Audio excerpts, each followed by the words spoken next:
Hi, this is Dr. Karen Wilson Starks, your host for The Voice of Leadership, the show for business executives and global corporations who appreciate a biblical perspective on life and leadership. You are listening to our Fab 500 series featuring some of the best of our 500 episodes and celebrating the 30th year of TRANSLEADERSHIP Inc.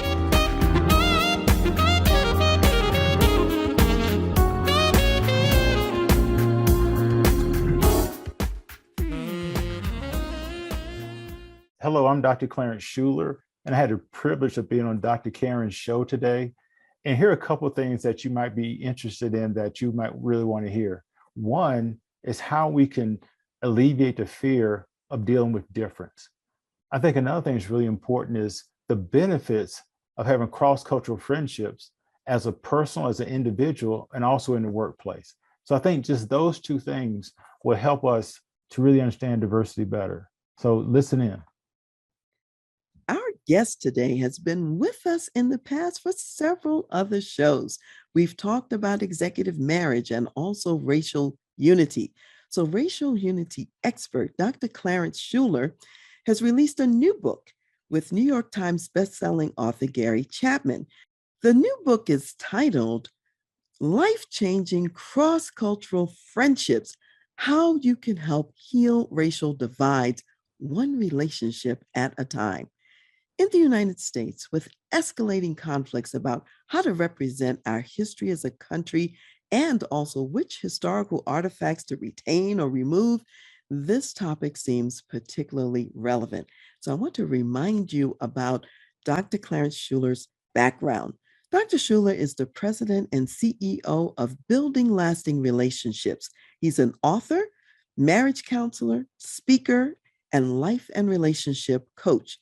As a diversity consultant, he has assisted numerous clients through his diversity seminars and also hiring people of color and women in decision-making positions, including the War College of the U.S. Air Force, U.S. Army's European-based Equal Opportunity Advisors, Evangelical Free Church of America, Moody Bible Institute, Navigators, Association of Christian Schools International, Wycliffe Bible Translators, Fellowship of Christian Athletes, Athletes in Action, Crowell and Orchard Foundations, and Mississippi Valley State University and Historically Black College. He's authored more than 10 books, including Winning the Race to Unity, used by colleges and graduate schools as a textbook, inspired Wheaton College's first ever Civil Rights Movement Conference. Dr. Shuler has been featured in Essence Magazine, Discipleship Journal, Black Enterprise, and other magazines, as well as radio, including Dr. Gary Chapman's Building Relationships. He's on the board of Fatherhood Commission with Stephen Kendricks of the Kendrick Brothers Filmmakers, and he is also in business with his wife, Brenda Shuler. They are veterans of the pastorate, a variety of nonprofits, and corporate consulting. They reside in Colorado Springs, Colorado, and are the parents of 3 adult daughters. So, Dr. Shuler, thank you so much for joining me again, for being here on The Voice of Leadership and Dr. Karen Speaks Leadership to share your wisdom, insights, and strategies from your new book. Well, Dr. Karen, thanks so much for having me. I'm really excited to be with you. So I'm honored to discuss this topic with you. I'm so excited that you're here to discuss this topic too. And because I am familiar with your past books and we've talked in the past, the first thing I want to ask you is how this new book is different from Winning the Race to Unity, for example, or from any of your other books. Well, that's a really great question. You know, Winning the Race to Unity was actually didn't turn out, I didn't start to do this, but it's actually an academic book. It deals with a lot of history, a lot of research. It's all documented because we were saying some radical things. This book is really about a friendship. It's based on a 54-year friendship with me as an African-American, or really a Black guy with a white guy, that started back in 1968 when I was 14 years old.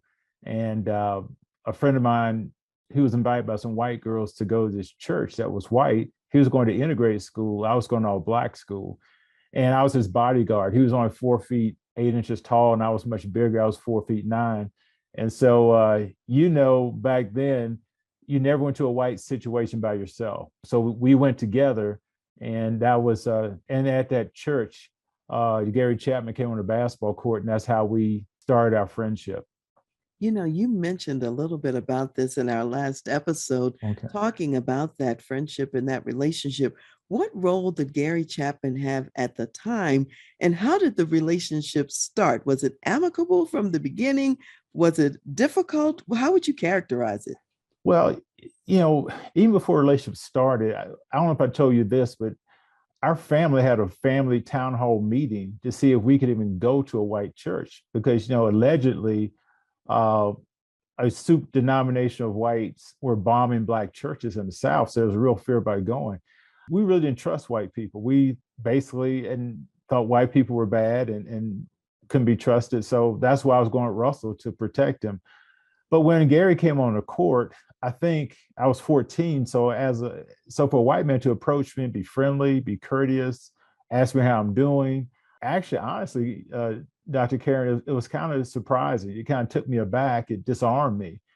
And then we played ball for a while. Then he'd stop and teach a little Bible study. But even in the Bible study, it was kind of it wasn't a lecture asking us questions. And so he seemed to enjoy that. And then we ate after that and they shared the gospel. And so where I was, I'd never really heard about Christ as a personal relationship, that he could be my savior, so to speak. When we preached about it and you heard about it, but that personal relationship piece I hadn't heard before because I was pretty active in my church, maybe doing a lot of things I probably shouldn't have been doing and not paying attention to the sermon. So I can't blame my pastor. It was probably me.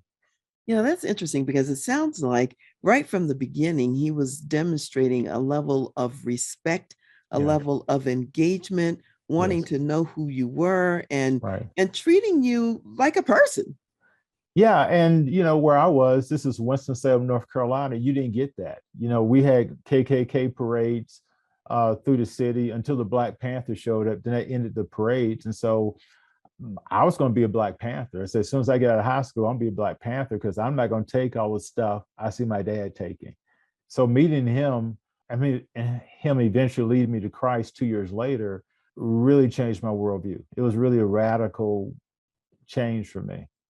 This is such an interesting story because I think a lot of times, because of the various different divides Mm. between groups of people, you're on different sides of the railroad tracks or whatever, and you're Yeah, kept exactly. apart from each other. You don't really get to know one another, and therefore the stereotypes can prevail, and we Mhm. can think some things about those other people that might Right. not even be true.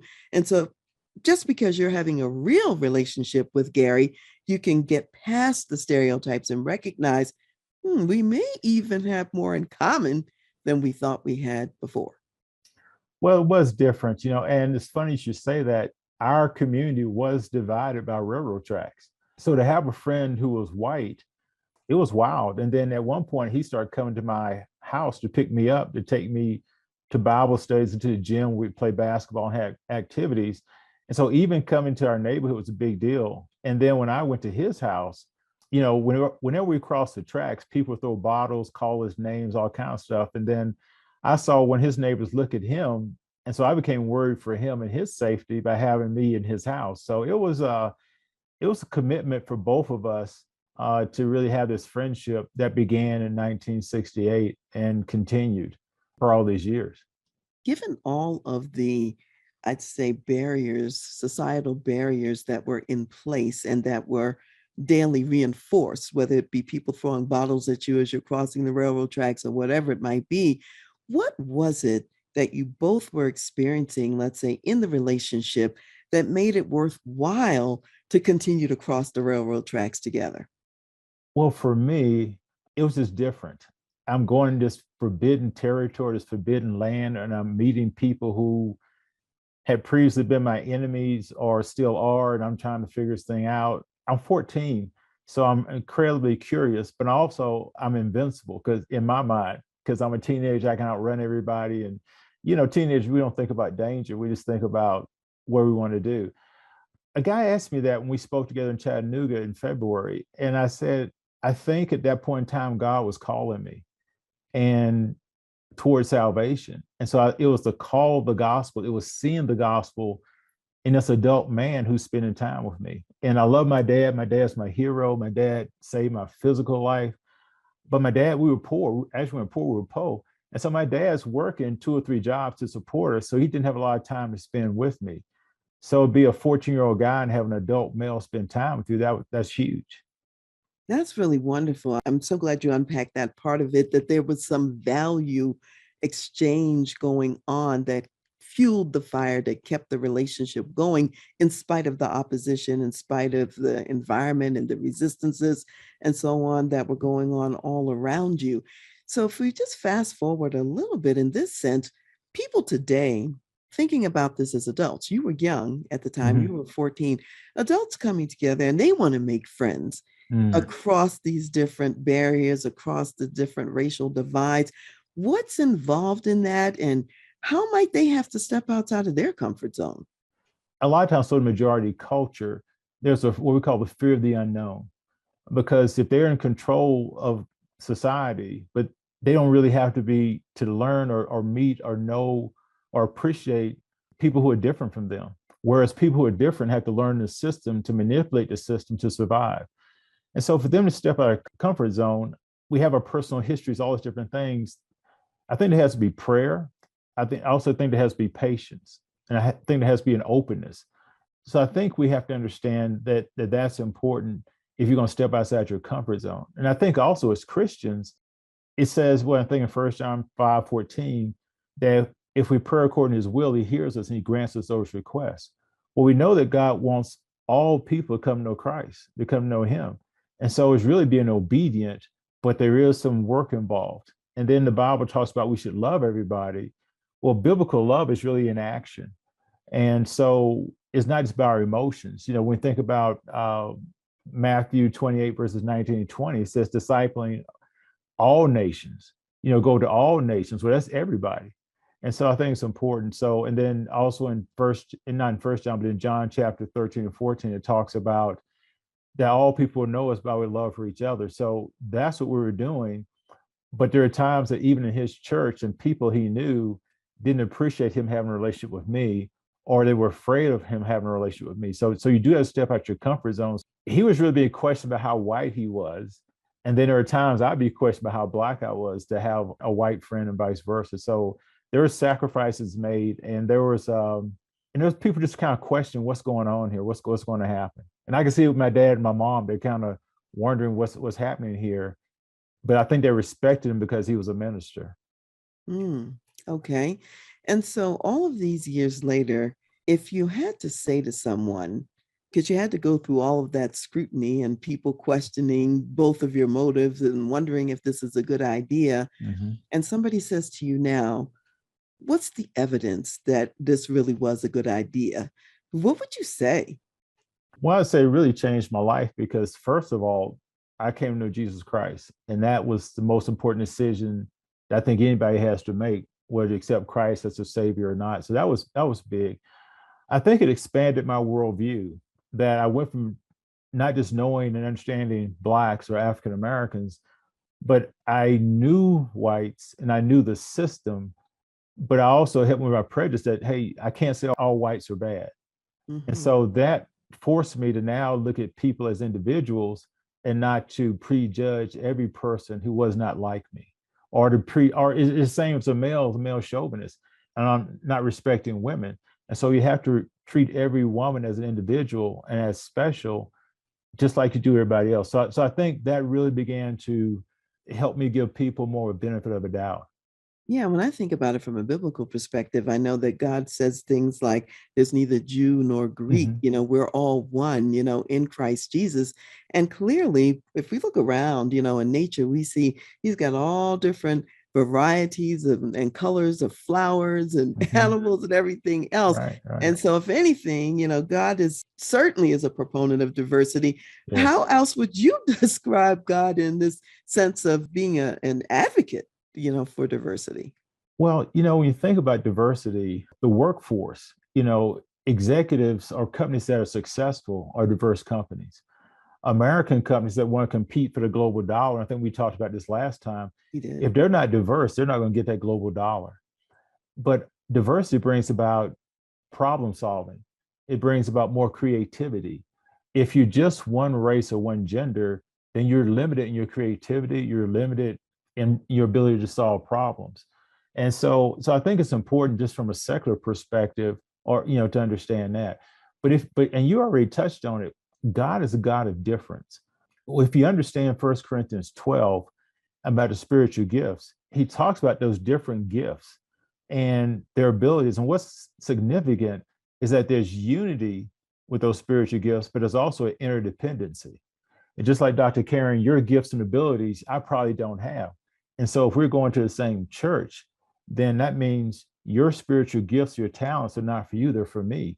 Because I learn advice and the mind are for you. And so we grow together, but there's also a dependency that's involved there, interdependency. Just like you and Greg in your marriage, there's an interdependency there. But you two are very different. You probably think differently, you process differently, you have different likes, but you're better together. This is my wedding vow that I wrote for Brenda. We're better together for God's glory than we are apart. Amen to that. That is completely the truth. And you and I talked about that a little bit too in the marriage segment that we did previously, for sure. Yeah. I just think that clearly when you bring many different people together, another component is there's going to be some conflict because we have different worldviews. We're coming from different lenses, different perspectives. Right. So what's your advice and counsel to people in dealing with that natural conflict that emerges? And now it's across differences. So that adds another layer. When Brenda would say to me, we need to talk, I would kind of cringe. But because my male filter was hearing her say, I did something wrong, And so right or wrong, that's what I would hear. But what I learned, when we learn to handle conflict correctly, we might not like what the other person had to say, but when we hear it, it can actually make us better because we learn to work through it. And it's not just her job to make it better. It's not just mine. It's our job together. I think, when we come to different filters, different understandings, different personal histories, there's tremendous potential for conflict. But what we have to do is have patience and say, this person is different from me. And I guess the other thing, Dr. Karen, we need to listen carefully, not to try and win the conflict, but to gain understanding, which also means we may ask some clarifying questions. Like, am I hearing you saying this? Or from my perspective, I think, are you doing this? And when we do that, that gives us opportunity to grow and learn. And so I think that's what that's all about. So I think that's how we do that. And so for companies that do that, for marriages that do that, I think they'll have great success because you actually learn how to be a better friend or a better spouse working through conflict. That this is really important to that person, may not be important to you.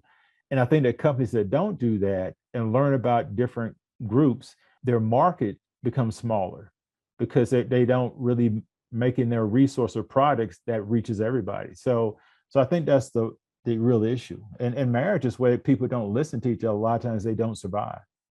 Oh, yeah, that's completely true. And you said a couple things I think are really important to point out. You talked about the opportunity to grow and learn together. Yeah. And you also talked about the mutual responsibility for working through the conflict. It's not just on one side or the other. You're both owning it together. You're walking through it together and getting through it together and to the other side, which could really be a better place than where you were to begin with. Exactly. We shouldn't fear conflict. We should actually embrace it because we should say, if we work through this conflict together, we're going to be better on the other side. You're exactly right. I might not want to hear what needs to be said, but the other thing is I need to trust the other person saying that. And that comes from a relationship, that comes from a friendship. And we can agree to disagree, but if I'm really a good friend of that person and it's a cross-cultural relationship, then at least I want to hear them out. And again, understanding is not equal agreement, but what understanding often does, it usually alleviates fear, and it usually alleviates frustration. And if we get past that, then we can use the process and work through the conflict. I wanted to touch on this notion of friendship Okay. because in our society, particularly when it comes down to, I'll say, diversity issues, there's been, I'll say, a theme for a while of tolerance.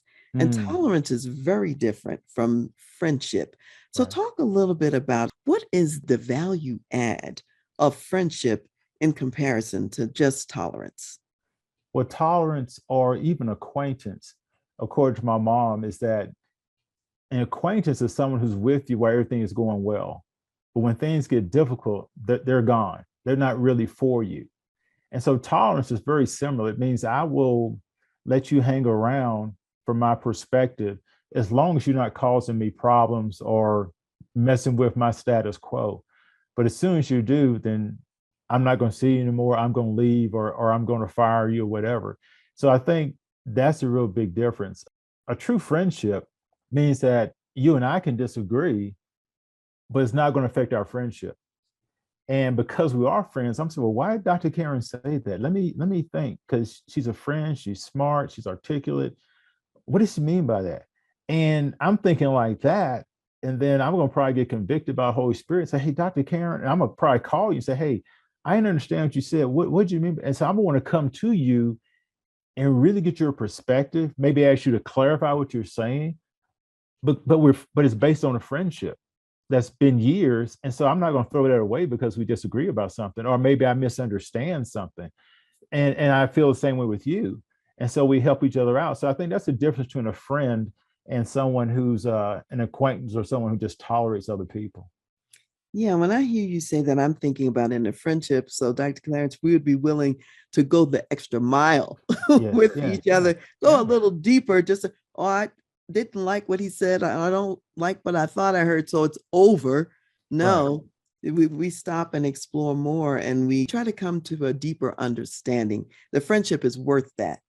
Well, we don't, like you said, we don't give up on each other. And there's some value in the friendship that's mutually beneficial to both of us. And then if you throw the Christian factor in, the God factor in it, we can't, Christians really don't stop loving each other because love is really, biblical love is about action. So we don't fall out of love with each other. But there may be some things that we may always disagree on, but we're still friends, you know. Exactly. And it's how we can, even in today's world, Mm. have friends who may have completely different political leanings and Yeah, yeah, proclivities yeah, and may even have some different beliefs in terms of their spiritual walk, and yet can still count those people as friends, respect them, and love them, as opposed to, in order to be my friend, you have to think like me and yeah, be yeah, like me, yeah. which is limiting. Well, people who think like that or say that you have to be just like me are typically very insecure and very afraid of life and other people and probably have a poor self-image. And so when they say that, I mean, I've sort of, well, I have been attacked by people who were acquaintances and tolerated me. One guy sent me an email and we just met. I was at his donor's church, which is predominantly white. I was introduced to a Sunday school class. We went to lunch, and he writes me saying, "Glad to meet you," blah blah blah. And then in his email, he writes, "I hate critical race theory," and it just kind of came out of nowhere. There's no context. And so I wrote him back and I said, well, it was nice to meet you, blah, blah, blah. I say, I'm a little confused. Why did you say you hate critical race theory to me? We didn't talk about it. And I asked that you write that to me because I'm black. Then I didn't hear from him for a couple weeks or a month or so. And it was just really fascinating. So I finally wrote him back because I was hearing he was struggling with the race issue. And so in his second email, he says, I'm not a racist. And my first thought is, thou protest too much. And he shared a bad experience he had with a black guy. And so I'm thinking, okay, he's really struggling. So we talked about that. I tried to talk to it. And then he became the expert on everything. And finally, I kind of said, you know what? I said, I'm not here trying to convince you of this or that. I said, but if you don't study it, if you don't know what the founders of the critical race theory say about themselves, if you're not going to listen to them, doesn't mean you have to agree with them. Then how can you say you hate it or you disagree with it? I say we need to be like the Bereans in the book of Acts who studied everything. And they even studied Paul and see if he was okay or not. I said, but there are some principles in the critical race theory that we as Christians need to be concerned about. That doesn't mean you embrace the whole thing. I say, but the fact they talk about the haves and have nots, well, the Bible talks a lot about poverty and wealth. we need to look at that and see what they're saying, and does it line up with the Bible, or it doesn't. But to throw the whole thing out, it says bothers me. But Dr. Karen, the biggest thing that concerns me, whether you're for or against critical race theory, I'm not really pushing that one way or the other today. But if we're going to have cross-cultural friendships, if you're not willing to study something that's important to the other person, then you say they're not really worth it. They're not, you don't value them. It's like when I went down to Brazil, we played their Olympic team back in '81. Well, I learned Portuguese. And that just really meant a lot to the people that I could speak their language. Was I fluent? No, I could share the gospel and a couple other things, but what they appreciate that I made the effort. And so when we don't even study what other people believe, which doesn't mean we have to change our political views or also that, but if we don't even understand why they may vote differently, then that says a lot about that person in regards to that I value you as a person, what you have to say, or maybe I can learn something from you, or I haven't thought about that perspective. This is really an important conversation because I think one of the reasons that people sometimes stay divided is because one side may think that they understand the realities Mm, perfectly on both sides, right. rather than to think, okay, I really need to listen and hear what this other person's reality and experience might be that's different from mine. And so rather than me trying to be an expert on them and their Mm, life and their journey, I need to become more of a student and a listener. And that's in both directions. right. That's in both directions. And it doesn't always happen. So people have these prejudices, even against whether it be critical race theory or some other thing, because they don't really understand it fully. They may not even know all the components of it.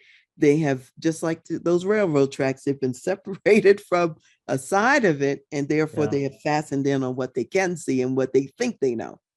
Well, it's just like when I started doing my diversity consulting, I was really mentored by several women who were just, very sharp, understood the lay of the land. And there was connection as a Black guy and with ladies and with women that say white males were missing out on. So I think if I'd been a chauvinist and said, well, I can't learn anything from a woman, and these companies that were male dominated, they missed out on so much by not having females in position of leadership, so they could have a broader market and just really learn stuff. So I think one, you have to have a desire to learn. And I think you have to have a desire to, I can learn from anybody. And so I think that's really important. So when people say, I don't want to talk about it, or it's all of the devil and it's going, like I said earlier, I think there's tremendous fear and insecurity in that. And it's also a lack of faith when we think about it. But they're also communicating that, hey, I don't care what you think. I'm not going to study this to know more about you and to get your perspective. So those kind of people are the ones who tolerate people and are acquaintances and may think they're friends, but when things get really tough, they're not going to be your friend Mm-hmm. because they don't value you. Because really, they in some ways they don't value themselves. Mm-hmm. And like you said earlier, they may also feel that they don't have to Mm, take that extra step and go the extra mile, because if the world is set up according to their blueprints and protocols, for at least a while, they can still get away with that perspective. Might not stay that way permanently. And it certainly limits them in terms of a kingdom perspective and some of the work that God would want each of us to do in that sense.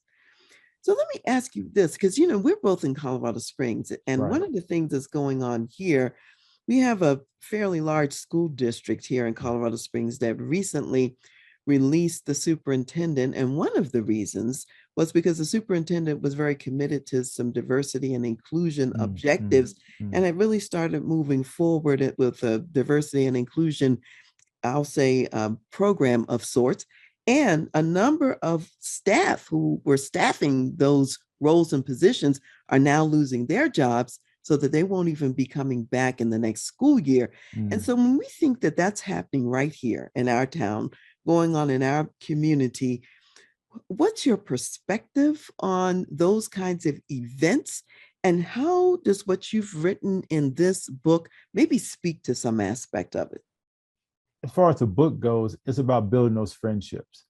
And the place to start is that friendship. And in that friendship, you learn about each other and your differences and stuff like that. And that's really important.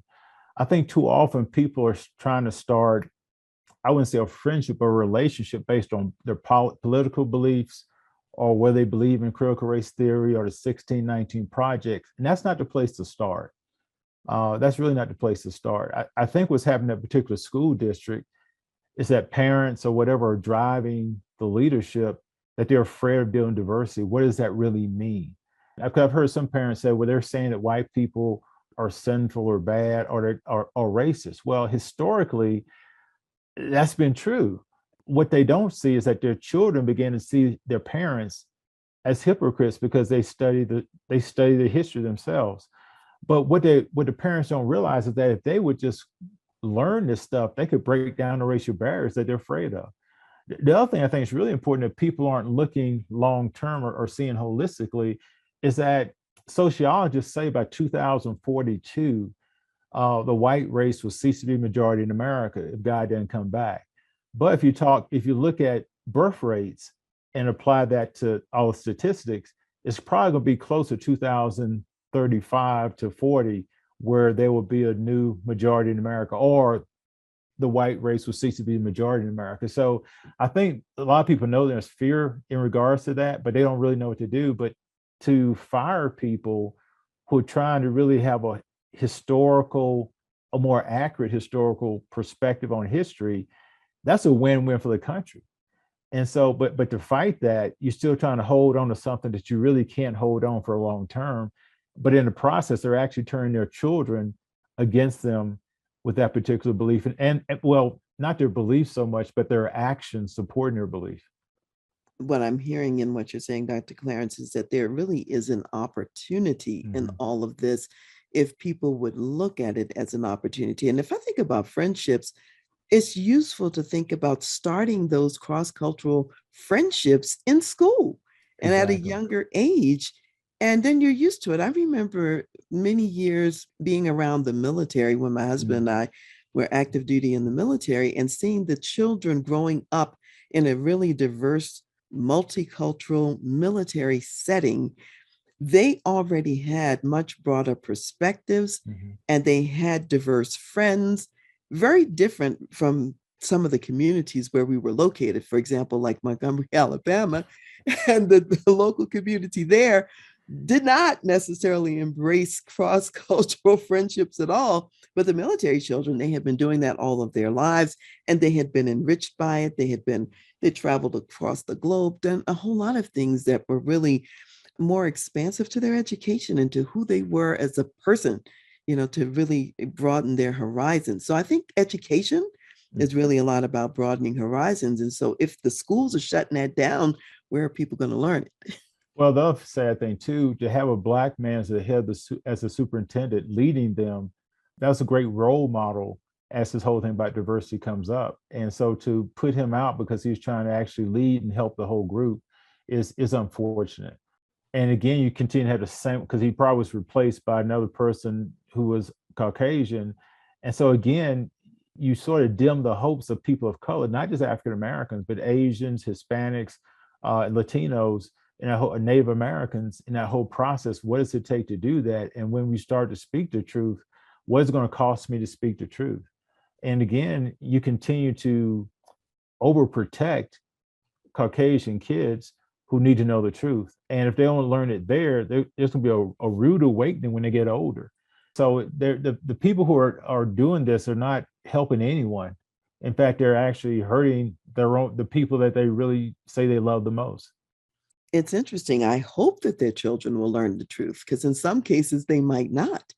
And, therefore they might still be laboring under a fiction about what's happened in the history of our country and what's gone on here. Yeah. And they may carry some of those same prejudices forward that keep them separated from people who are different so they could learn otherwise. So a lot of the same problem gets perpetuated, Right. really, because those beliefs get transferred without being questioned, without being tested, and without being juxtaposed to other information. Well, that's true. But there are more whites who are really learning and reading and experiencing things. And in another book Gary and I wrote called Choose Greatness, one of the chapters talked about developing verse friendships at an early age. So we were really echoing what you just said. And I think it's important. School does provide that. And so it's unfortunate that some of the parents just really interfere with that. That's really kind of sad. But that is Colorado Springs too. So, Well, so. and I still, well, okay, so given that backdrop, let me ask this. How how much hope do you see for the future, locally, globally, in business? Because there's some steps forward and there's also steps backwards, all happening at the same time. So what's the hope that you see? Well, I do see hope. I see more whites who seem to be more friendly to me than in the past. In the grocery store, I may ask somebody where you find this, and I mean, one lady she said, "Well, it's over here," and I said, "Okay," and she walks me like several rows to find, and I was just like, yeah, I said, "Thank you very much," and I could tell that one of the book designers for my cover, from one of the graphic artists for my one of my book covers who's white, female, she said, a lot of whites feel really guilty about how blacks been treated in America. And I think you're seeing some of that. Just through the grace of God, Dr. Karen, I've been speaking some places here in town that I never thought I'd be one invited back or invited the first time to speak. And I have been blown away. Very much different politically from probably from where I am or used to be. And God is saying, I got this.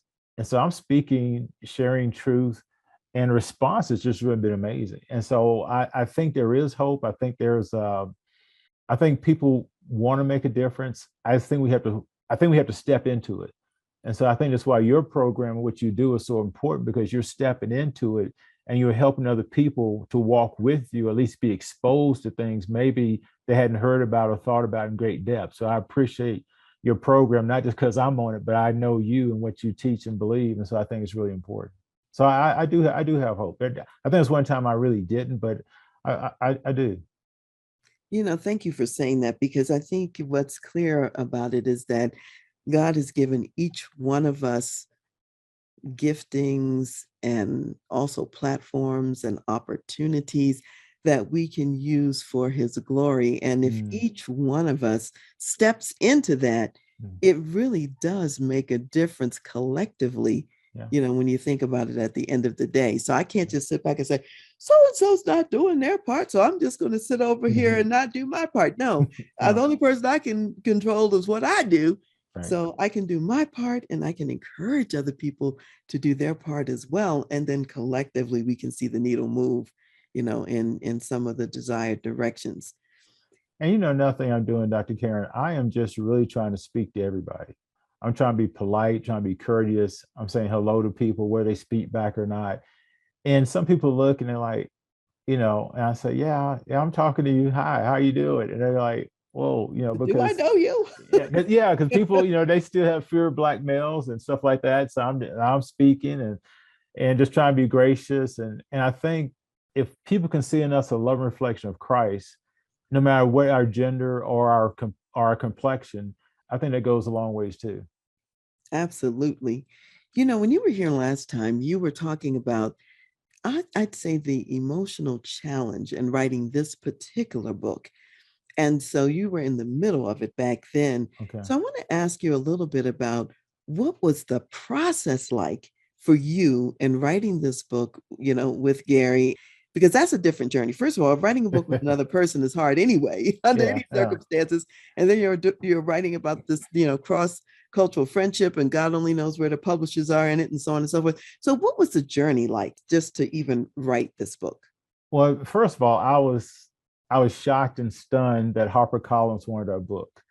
And I'll be honest, it probably was because Gary Chapman is a New York Times bestselling author and has sold millions and millions and millions of books. But still, the book basically was my idea, and in fact, so I was excited about that. Gary is extremely easy to write a book with. I mean, he's very unassuming. He'll say, "What do you think?" and we'll throw stuff up, and we'll go with this, and we can add chapters or whatever. And he's very open. If you read the introduction to this book, he came on. He was talking about police shootings and different stuff. But then I came back and got even more detail to it. And he just kind of embraced it. So, wow, I didn't know that. Or we did the research that showed that 75% of whites, most whites in America, don't have a friend of color. and it's even higher in the evangelical church. So we walked through a lot of stuff. I was pleasantly surprised with HarperCollins because as an African American man, a Black man who worked in Christian conservative groups, sometimes you aren't always heard. And so for the most part, like for example, my youngest daughter, contributed to two of the chapters in the book. And she actually wrote a third chapter I wish was in there, but 2 out of 3 is not bad. But here's the deal. At first, they were saying, well, we just want you to rewrite it in your own words. I said, no, because of what my experience. And then I shared, people of color listen to more than one voice, where in your culture, you just hear one voice. And they said, well, we didn't know that. And then I had some more research from a Dr. Irwin Nichols that documents that people, just like men and women, process differently. Well, people of different cultures, we're all human, so it's nothing biologically different, but we tend to process information differently. And so we went through that and showed it, and they said, we never knew it, never heard that. And so I said, well, that's really important, because when we had integration and we had Black teachers teaching Black students, they knew us, they knew how we learned. When we went to the integrated schools or the white schools, the white teachers did not know how we learned. So we had to learn how of European process. We got information, but there's no relationship. In the Black community, there was nurturing, there was information and relationship. I said, it can make a real big difference when you go to a new school and you're different and blah, blah, blah. And I said, and so they were like really extremely open to that. Or we're talking about different things. And so I keep, sometimes, because it's so new to me, even at my age, I sometimes I keep waiting for the other shoe to drop. It's really different because I've worked with publishing companies before, but I've never had this respect before with a publishing company. But a couple of things, Dr. Karen, they are the biggest publishers in America. And I think I know why they are, because they do listen. Just like we talked about earlier, they really do listen intently, and they kind of figure out what's best. And, they let you help them figure out what's best, because there are parts they were writing, for example, it came out about this new racial tension. And so I said, now the racial tension is not new, but if you're Caucasian and you're not 75%, it may be new to you. But for people of color, this is not new. And so I just shared that with them. I says, you guys are editors, y'all can make this sound good, but how can we need to have both? And they say you're exactly right. So both parts are in the book, and it gives a big perspective. And I said, the book can't be binary. It can't just be black and white. There are people, Native Americans, and different people who contributed to the book, and so are our endorsers. So that's really been exciting and new to me. So that kind of gives me hope too. I'm hearing in what you're saying now that even the principles of true diversity were a part of how this book was created. Yeah. That the publishers even were collaborating with you, not assuming that they knew everything or knew what was best. They recognize that there's wisdom, there's understanding around the whole table. You and Gary were collaborating, bringing your experiences together into this one place. And in a sense, this is like a microcosm of what's possible, because you get a better product doing that, as opposed to if you just maintain only your own views, your own lenses along the way. So I want you to think about that and maybe extract from this maybe some lessons or maybe some wisdom about what you would share with people that they could do going forward. Like it could be young people, what words you might say to them. Maybe it's people in the workplace that builds on that experience of actually writing the book. Well, I think you have to learn to work together. And, when you work together, you're going to disagree on some things. And some things you can disagree agreeably, and other things you've got to submit and let stuff go. But I think the other thing, you have to ask the questions. You have to ask the questions about why this is this way, or can we do it this way? And then the other thing, we have to really listen. Often when we have conflict or difference of opinion, I'm not trying to listen to you, Dr. Karen. I'm trying to reload to figure out how to win the argument or the disagreement. But if one of us wins, then we lose as a couple, as an organization. And so especially if I'm an organization, I'm trying to produce products and increase my market, then I've got to listen to that different voice that may increase my sales 10 to 15%, even though it's one person of color or a different gender or whatever. So I think that's important. I would encourage people to read histories of different people, different cultures by people in those particular cultures and let them be the experts on them. So I think there's a lot to be gained by our differences. And I think that's what God knew and talked about in 1 Corinthians 12. He says, if one of us suffer, we all suffer. What happens in America, we suffer. We don't know we're suffering because we don't really know what the other person's going through. And it says when we celebrate, we should all rejoice. And so we can't do it together if we don't know what's really important to each other. And so I think the body of Christ has hurt itself by not being diverse, by not having these conversations that go beyond conversation to actions that change lives. Actions that change lives. That's a really important part. So let me ask this. How can people get the book? How can they get a hold of you if they want to know more? Because the book's coming out soon and you've got pre-orders now. Yes, the book comes out officially June 7th of this year. And but you can pre-order it now. In fact, I've done some devotionals for different organizations, and they're actually pre-ordering the book now, which is really great. That helps us. And if you want to help us with sales, pre-order is just the same as ordering on June 7th. But we're really excited. You can go to Amazon and get it. It's all set up already. You can get me, just go to my website. It's called Clarence Shuler, not Clarence, but Clarence Shuler. Is only it's Shuler, my last name. So it's clarenceshuler.com to connect with me or to email me if you want me to come speak or do something like that. Or just check out our website, see what's going on. My youngest daughter is my part-time admin. So she's in the process trying to overhaul my website. She said, Dad is old. We got to do something. So I'm learning from her. So that's how you get it. Thanks for asking. I appreciate that. So people can get the book now, even though it's not officially out, they can go ahead and purchase it.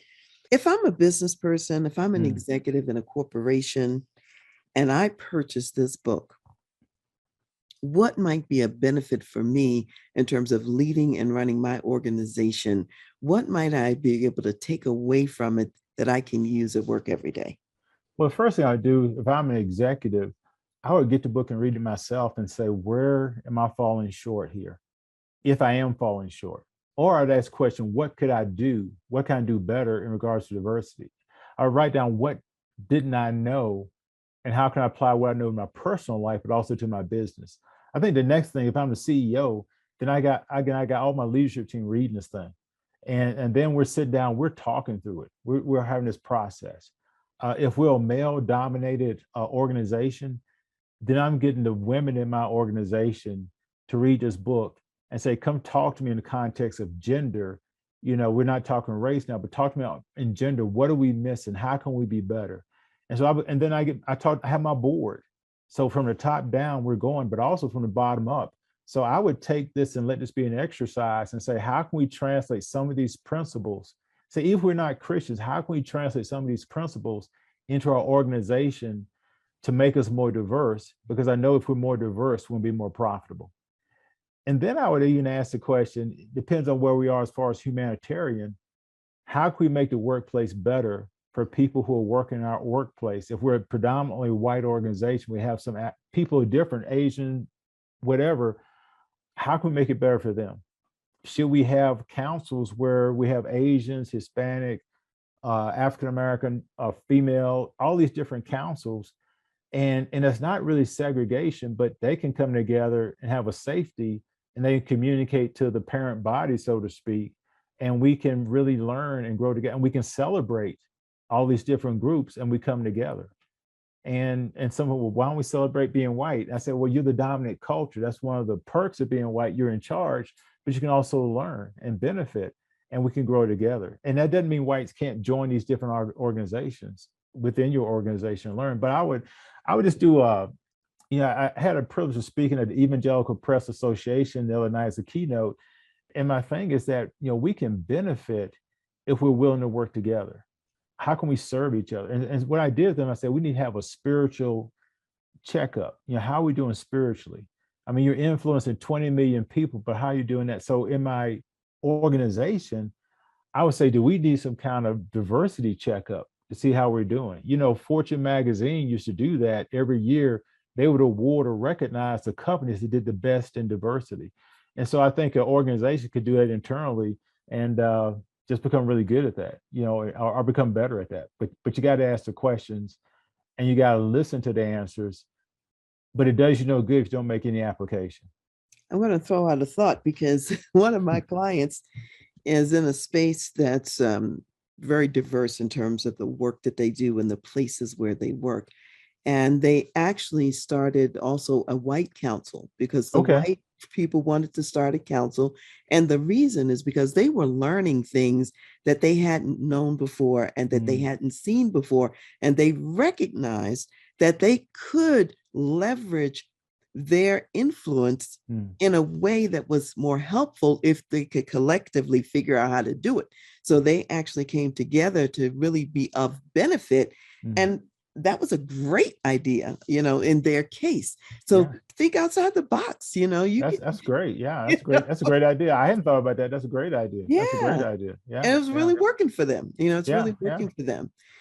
They've got whites right alongside people of color and others going after the same objectives and using whatever privilege they have or whatever gifts they have, whatever platforms, influence to make that difference. Well, the Harvard Business Review had a book come out. It was a compilation of articles. Gosh, what was I? It was, I think it was Managing Cross Culture or something like that. You may can Google it and come up with it. I'll have to find it.